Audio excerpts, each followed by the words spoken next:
Thank you, friends. Okay, let me just get into it. I'm a grad student at American International. Thanks to Meg, she got me inspired. I was on my way to a smooth career of teaching biology and chemistry, and never any idea that this was going to happen. We read this book in next class. I want to talk about a couple things that were in there that really grabbed me and carried through into the last 5 years of making lessons. And when you read teacher there, you read me. Teachers need a greater knowledge about the linguistic basis of what they're teaching. And meaning in academic text is made by lexical choice and grammatical structure. And I took my lessons revolve around those two aspects of learning science. And the point about needing a better sense of education, I have a lot of students now from Puerto Rico and from the Dominican Republic. And so I decided I was going to work on my Spanish. And I was telling someone the other day, after having Professor Christie's class, I need to work on my English. You guys took that class. This was another book that a lot of the lessons I took information from Jeffrey Squires. Academic language of the formal academic register needs to be modeled and explicitly taught. Reading challenging text involves many skills. I want to start embedding those skills into my classes and into my practice. And then this text here that really is the transition from a lot of these scholarly books, how you use this in the classroom. This is the segue from, in my opinion, my personal take on this was the segue from scholarship to application. Teaching text analysis supports students' comprehension of science text and makes explicit the demands of academic writing. Again, this is what I've tried to do. This is what I've been working on over the last 4 or 5 years. 12, I think I had the next course in 2012.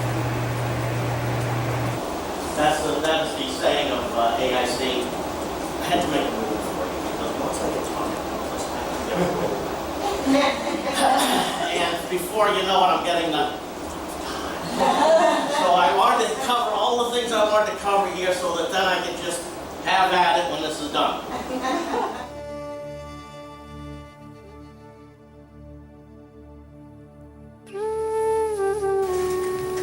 So now what are we going to do? Okay. We need a yellow highlighter.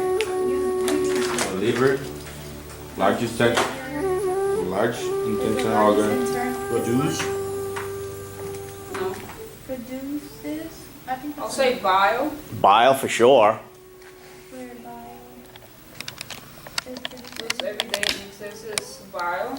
See how the team is being repeated? That's the team and team. Yeah. Okay, that's the team. Intestine. Gallbladder. Gallbladder, where it is stored. Gallbladder. Look how many words are science, vocabulary, and verbs. Almost every word has pink or yellow. So after highlighting the verbs and the scientific vocabulary terms, now let's move to the themes and the rhymes. So, what's the theme? Someone to tell me what's the theme? My name is John Levasseur. I'm a doctoral candidate at American International College in Springfield, Mass. I'm also a high school teacher at Springfield Central High School in Massachusetts. I teach biology and chemistry, and now I teach biology and chemistry almost exclusively to EL learners, students who are English language learners. What are the factors that make you a student here? Well, you're young, you're high school age, you live in Springfield. All of those factors mean that you go to this high school, right? And so for the last 5 or 6 years, I've been trying to develop systemic functional linguistic lessons, mostly focusing on functional language analysis. Okay. So Springfield Central High School is a very diverse community.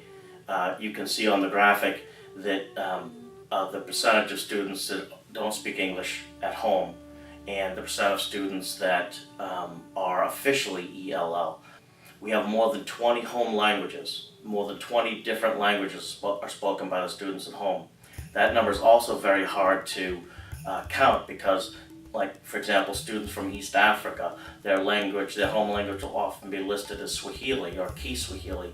But the truth is that they speak a local language at home or with their parents. They speak Swahili as a national language, and now they're here working on their English. So a lot of our students have a variety of language backgrounds. La población aquí de Tin and Ring. Población de Tin and Ring. Tema or sujeto. Sujeto. So we call the English language learners ELLs, and I like to coin the term ALL because all students are academic language learners. So all of these techniques that I've embedded into my lessons are important for every student. It's not just the English language learning students. This benefits all students. So I've taught different classes using the functional language analysis techniques. But I was teaching one ELL chemistry class, my first ELL class, and it became apparent to me pretty quickly that what I had learned how to do and how I was a teacher was not going to work with that population. My whole technique was to put on the big show, explosions and PowerPoints and humor and just a big show, and that wasn't going to work with the ELL population. Let's get one of these slides ready. Get out. All these slides ready. Let's get one of these slides written. Let's get out of these slides ready. What I had learned from teaching chemistry, which transferred over to teaching ELL students, was that unfortunately most students, the group of students that are the all students, weren't taught, as a rule, they weren't taught the basic math that it requires to learn chemistry. Not only did they not know how to solve rates and proportions, but they didn't know how to solve basic y equals mx plus b problems or even multiply and divide fractions. So it was very difficult to teach the mole problems or the stoichiometry problems or the percent composition problems if they didn't have this math. And what I learned through the process of teaching chemistry was, if you want to be a successful chemistry teacher, you have to be willing to teach the math. You have to be willing to slow down, not cover as much chemistry, so that you can teach how to solve the basic math problems, so then they can transfer that knowledge to learning chemistry. As a chemistry teacher, if you're not willing to teach the math, you really aren't willing to teach the chemistry, or you're not going to teach the chemistry. Same thing with students who are EL learners. If you're not willing to teach how the language functions, you're not really willing to teach any content, whether it's history, whether it's biology, whether it's chemistry, whether it's ELA. You've got to be willing to teach the vocabulary and the structure of the language. Can you tell us what you did? Oh, okay. So I marked population growth here because it's like I starting to identify what are we talking about basically. When we see that a lot of this theme patterns are repeat, when we usually have theme patterns in a paragraph or a body, and it's basically what we are talking about the most of the time. So when we have like a theme ring, we are just identifying, a point in the body. The next sentence, fiber is made of the cellulose cell wall found in plant cell. I have a question. Is found not a verb? I found money. What about leaves? Of cell. I found money. Is cellulose wall found in plants? What do you think? Yes or no, guys? Yeah. Is a verb found? Yeah. So, where are verbs in this sentence? Okay. What is I think it's the only verb in this sentence, right? Okay, let's move to the next sentence. Facts are the most concentrated energy source available. So over the years of trying to develop these lessons, I've pretty much settled on a few things as far as what I embed into a science lesson. I might want to have, let's say, 3 different written assignments or 3 different textual-based assignments. I want to do some sort of language analysis, some sort of functional language analysis, cover it in as much depth as I can at grade level content knowledge, which includes the vocabulary and vocabulary building and an explanation of whatever that content is. I think it is not the theme, because the theme is what the sentence you're talking about. Okay. And the verb most of the time start by the verb to the extension of the sentence. So, like right here, the first one we have the biosphere is the proportion. It is what or the biosphere is about. So I think the second sentence is also according to the first sentence. So I think the second sentence should also be the real. And then I also want to talk about some aspect of the lesson that is conceptual. And what I mean by conceptual is bigger than just biology. For example, in biology, we often talk about evolution, which in math is nothing more than change over time. The idea that things change over time is not unique to biology, so it's conceptual. Another thing that I want to incorporate into every lesson is some sort of graphic interpretation. Not only see a graph or a graphic representation of something and interpret it, but I also want them to be able to create graphic interpretations of textual content. Based on the reading, that number one, we gotta complete the blank spaces right here, but number one is like a little bit harder for me because I understand I the think question. the first one is population. The first one is population. I think you're right. Yeah. Because you see more than one fish in the picture. Yep. And they're all the same species. Whether you're teaching science, for both teaching science and for teaching English language learners, I think that one of the most important parts of systemic functional linguistics and functional language analysis that you can teach is nominalization. But we just did see a nominalization. What was the nominalization we just saw? Elimination. Elimination. What is the verb? To eliminate. To eliminate. So elimination is a nominalization there. And examples of nominalization. Evolve, the verb evolve, can become evolution. The action of evolve becomes the idea or the concept of evolution.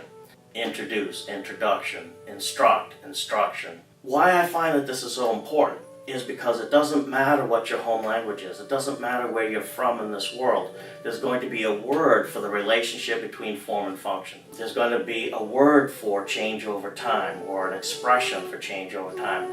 Once you understand that concept in one language, you can then transfer that knowledge to another language. Once you understand a concept in one subject, you can transfer that knowledge to the other subject. And so I find that nominalization is a really important part of teaching academic texts, and particularly science texts. So that's one language feature that I try and drive home. What are the 3 keys to success in my class? Learn. Do the work.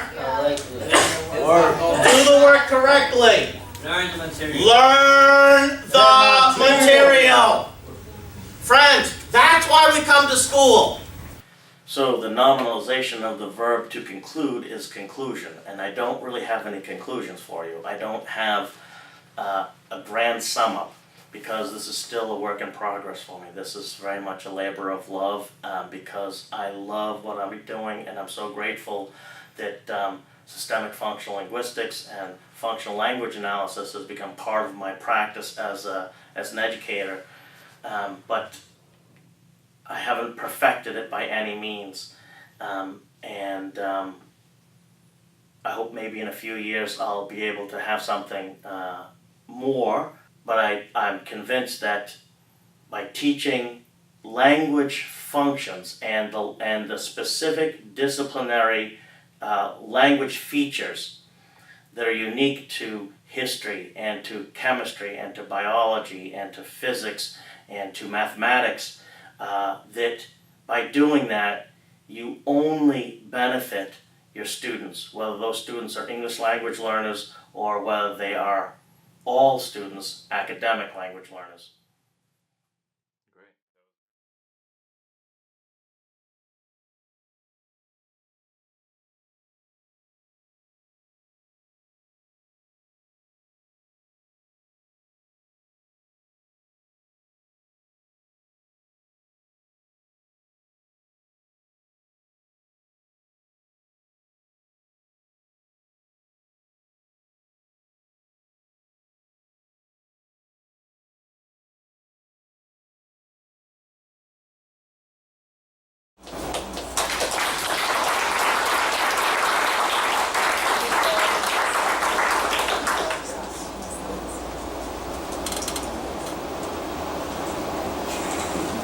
Well, there it is. What would I do? So I want a couple take-home messages, like what I really think about. You know what? In my career, I've had different times where I focused on my lessons, making my lessons, and I've gone through stages where I focused on other parts. But I think the more mature I get, the more senior I get, the more I keep coming back to, it's about the student's learning. And if I prioritize student learning, then I've got to be willing to do what they need. Not what I want, not what the school wants, what they need. And what they need, my friends, is they need the fundamentals. I'm sorry to say this, but they can't read the science textbook. And they can't do the fundamental math. And the reason why is because no one bothered to teach them. You know, and when I cash my check, I get that money for teaching. And I've got to remember that, you know, if they ain't learning, I ain't teaching. So I have to recognize that students have not been given the skill set of reading and writing the academic register. And so I found that a means to do this, and a powerful means, a way to do this, is with functional language analysis, which allows teachers and students to, one, unpack the language demands, what is being asked of these students. And it goes back to my original point, which is, look, it teaches them the meaning. And every day I say to some kids, do the work correctly, and you will learn the material. It's become like one of my little mantras. And really, that's what SFL does to me. It gets back to teaching them when we read this, what are we looking for? And how to find things. So, if I could borrow someone's, they give me the 5. Thank you. So I want to, you know, if you look through this, you can see different ways. And once they're chunked, once you have the little language or the lessons chunked, you can cut and paste them into different lessons. If you would be so kind as to turn to this one, this is like a basic chemistry lesson. And so what the students would do, every student is given a pink and a yellow and one of these joyful things, which I'm not sure I like it because this is what you hear in class. Yeah. You know, but it's got all the colors. And so we underline theme and read, we find the theme connections, we find the theme-read connections. And once we've done that, what we do is we make a list of all the terms that have either been repeated theme or are theme-read. And once we have that list of terms, what we do is we choose the 4 most important ones, and we list them down in these 4 boxes. That make sense to everybody? And then what we do is, all right, so now we've got our 4 key terms, which we know are the key terms because the writer made them important by repeating them or by theme-reading them. So now we have our 4 terms. Let's find 2 pieces of information for every one of those. Let's find 2. Okay, all right, we've got 2 pieces of information for our 4 key terms. Well, what we've done is we've now outlined for our summary or our explanation. And we've created the themes and the reams for our sentences there by doing that. And so where was I going? Does that count the questions, or is that 2 minutes for me to wrap up? Then 5 minutes questions. Okay. So once you break it down like that, it's very easy for them to produce a summary or to produce an explanation, and that's what I want. I want to read the text, I want to analyze the text, and I want to report back in their own words what the text says. And when you start doing this class after class after class, it gets in there, and I found that it's a powerful way to get students who are really trying to generate the language to learn the language. All right, so.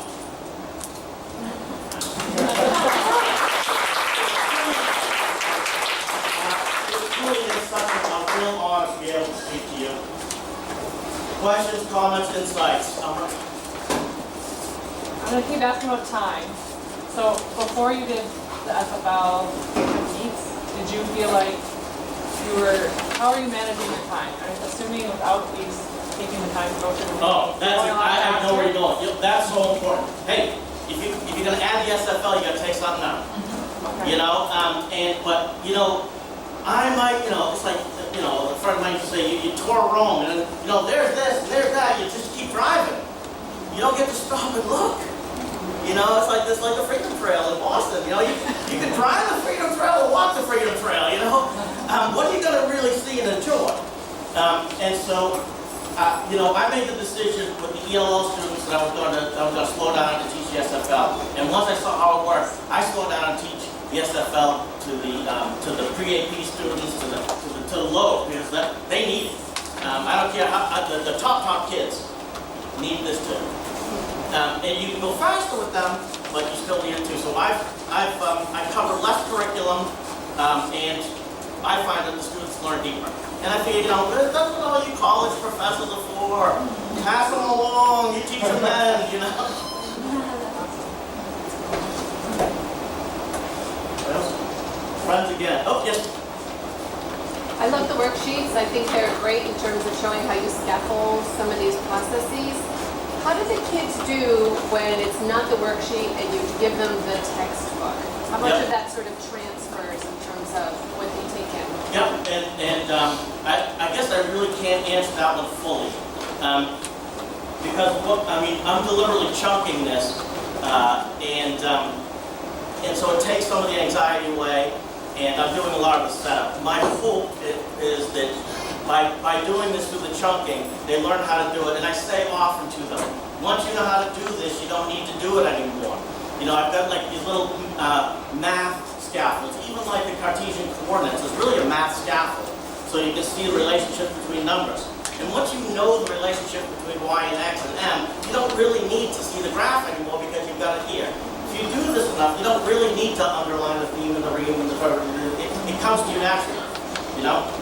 So sometimes we do this, and then sometimes I'll do highlight in yellow textual evidence of and then in pink definitions, because a lot of times in science writings, the definitions that you want are embedded, and I'll have students look for those. That was something I wanted to mention.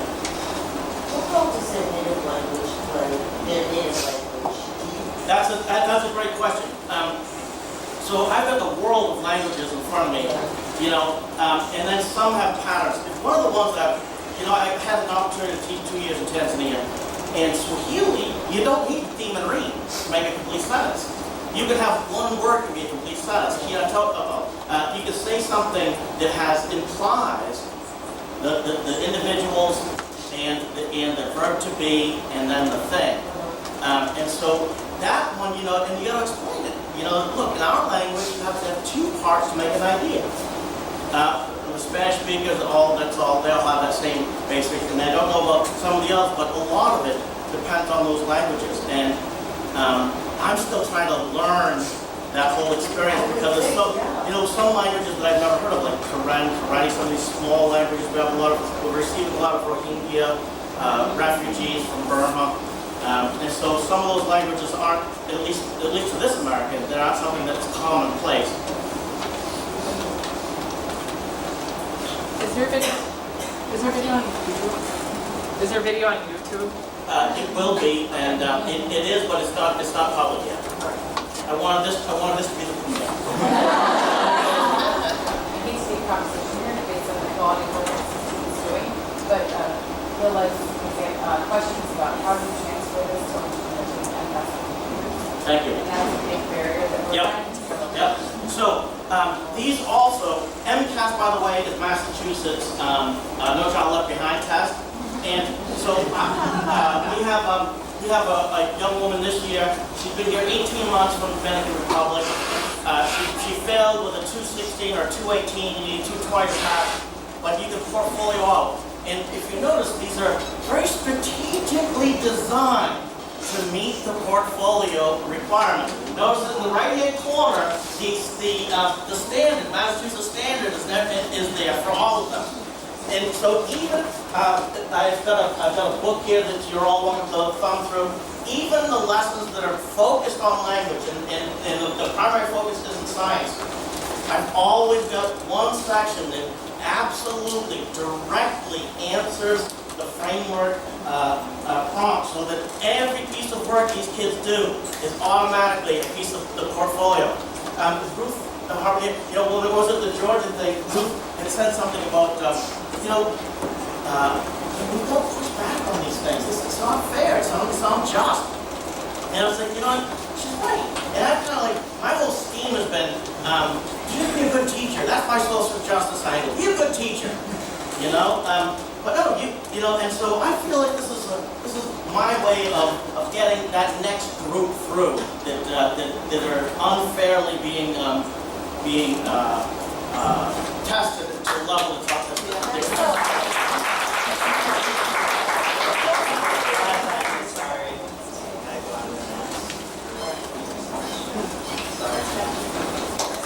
Friends, I'm available. I have a collection of work here, different samples with student work in it.